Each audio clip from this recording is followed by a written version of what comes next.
Bonjour à tous. Alors c'est une vidéo en français parce que ça nous concerne. Je veux dire, ça nous concerne nous au marché français. Alors en fait voilà, j'ai acheté il y a 2 ans un compresseur de la marque Shepak.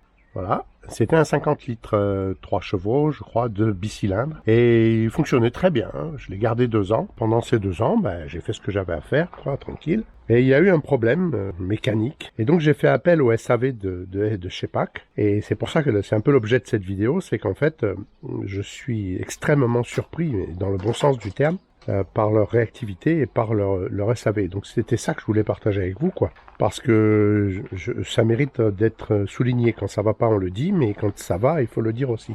Et donc, j'ai contacté le service après-vente de chez PAC, qui m'ont détaché un transporteur pour acheminer le compresseur de 50 litres chez eux, à leurs frais. Donc ça déjà, c'est quand même pas mal, parce qu'un compresseur, c'est quand même pas rien à transporter. Et donc, ils ont fait l'expertise. Il se trouvait que ce compresseur n'était pas réparable.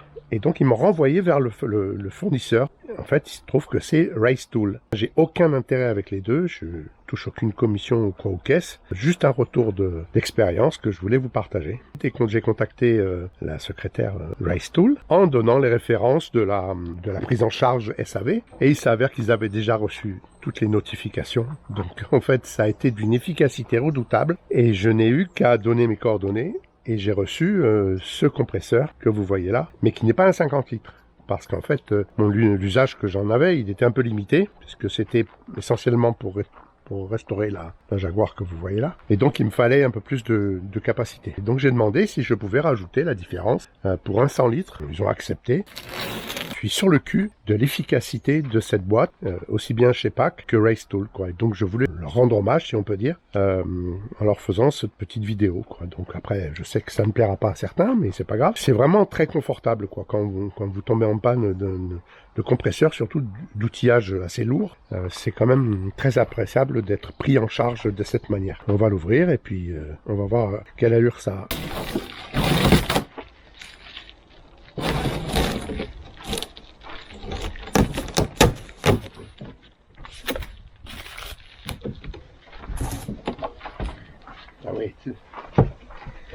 Ah oui, c'est pas la même chose.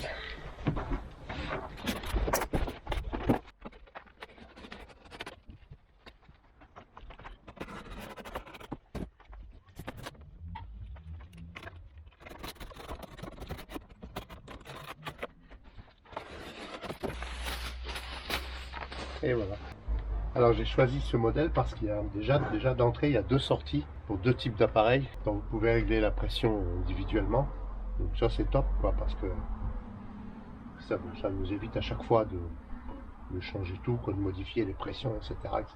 Il y a 2 manos dessus, et donc c'est un bicylindre. Je suppose qu'avec celui-là ça va être un peu pareil, mais le 50 litres que j'avais, qui est exactement le même groupe enfin, compresseur, il remplissait la cuve très vite, et franchement il n'y avait pas de temps mort, quoi. Donc c'est pour ça que j'ai pris celui-là, en espérant qu'il remplisse les mêmes fonctions, quoi. Voilà, donc je vais finir de le préparer, et puis on va voir ça. Contre à déplacer, ça va être une autre affaire. Parce que le 50 litres, ça allait, bon an, mal an. J'ai une terrasse là, donc il faut monter une marche de 20 cm, 30 cm. Donc on va voir, hein, on va faire avec. Les roues sont pas la même qualité, donc c'est des roues apparemment pleines, souples. Donc franchement, ça vaut 300 balles, quoi, hein. C'est pas un compresseur à 1000 euros, quoi. Donc après, il faut tout relativiser, quoi. 300 ou 320 ou 330. Je mettrai la facture en incrustation. Mais voilà, quoi. Et c'est surtout derrière l'organisation, quoi. J'insiste là-dessus parce que c'était vraiment le but de la vidéo. C'est la boîte, je sais pas, quoi. Donc tout se traite en ligne et puis vous avez 50 garanties sur ce bordel, quoi. Si vous enregistrez votre produit en ligne, vous avez 5 ans de garantie, quoi. Donc je sais même pas si c'est pas 5 ans supplémentaires par rapport aux 2 ans déjà de normes, quoi. Donc on ramène ça au prix par rapport aux bénéfices que vous en retirez, hein, par rapport à ce que vous pouvez faire, du moins l'utilité qu'on peut en avoir. Et surtout le SAV, quoi. Je suis mais vraiment sur le cul, quoi. Je crois que c'est la première fois que j'ai vécu un truc comme ça, avec un appareil aussi important, quoi. Sachant toutes les contraintes que ça suppose. Si jamais vous tombez en panne avec un objet de cette taille, si le transport est à votre charge, pas le même débat, quoi. Hein. Alors que là, le transporteur est venu devant la porte.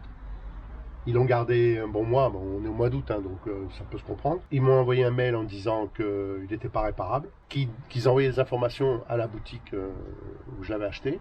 J'ai aussi sec, dès que j'ai reçu le mail, j'ai appelé la boutique, ils avaient déjà toutes les infos et ils étaient déjà prêts à m'envoyer le même produit que j'avais commandé initialement. Quoi. Donc, mais c'est voilà, il faut le dire quoi. J'ai aucun intérêt avec eux, hein. Je payais, vous n'avez qu'à voir la facture sur l'écran. Donc j'ai aucun intérêt, je voulais juste dire que quand les gens font du bon boulot, il faut le dire quoi. Et voilà, donc du coup je sais où je vais acheter mes produits maintenant. Parce qu'ils vendent, pour les postes à souder, ils vendent des marques très connues aussi, ils vendent de tout quoi. Donc on est le 24 août, vous avez qu'à voir quand l'exposition a été faite. Vous vous rendez compte que c'est pas de la triche quoi. Enfin, voilà. Donc c'était l'idée de cette petite vidéo, de vous montrer que c'est quand même rassurant de commander des objets assez gros dans certains commerces et que parce que derrière on sait que c'est suivi quoi. C'est capital. Voilà.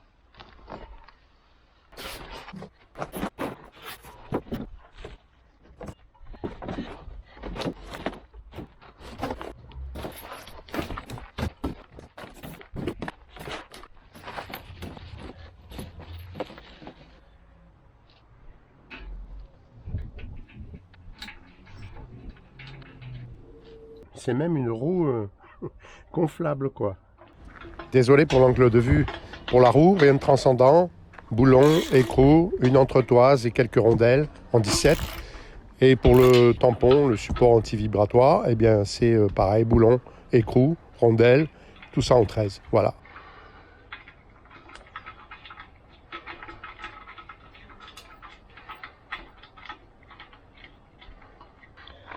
Ça par contre, je suis pas convaincu, mais bon. Le bouchon, ça c'est comme le précédent. C'est le bouchon du réservoir d'huile.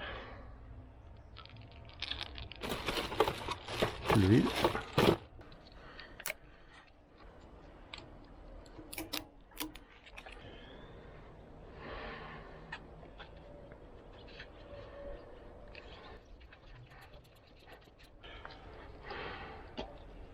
Finalement, dans le filtre, il y a une petite mousse. Elle est petite, mais au moins elle est là. Il faudra nettoyer souvent. Par contre, je trouve que, petit défaut, le filtre dépasse du compresseur. Et donc, il faut la jouer fine quand vous le déplacez, quoi, pour pas tout arracher. Ça m'est arrivé déjà. Donc, mais on fera avec. Hein.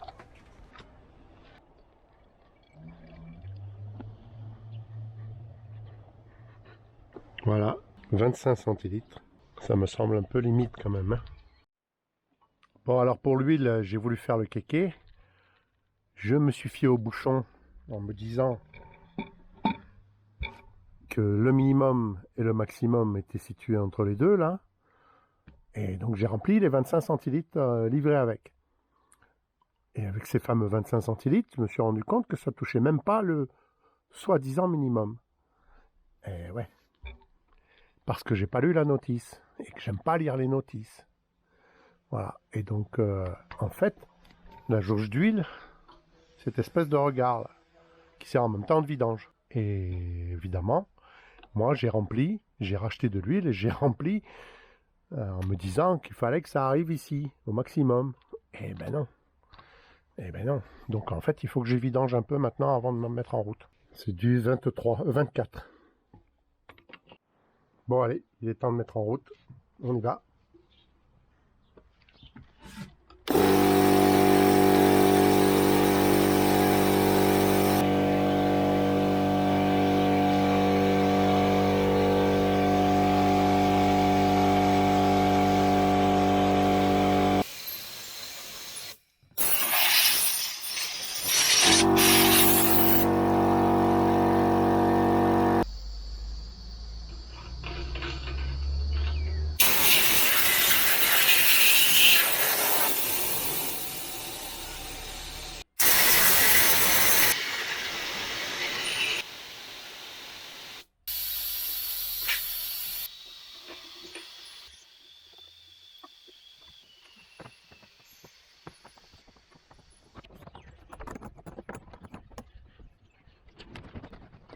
Bon, ben voilà les amis, je voulais vous montrer ça. Merci de votre patience. Bon courage à tous, bonne rentrée et à bientôt.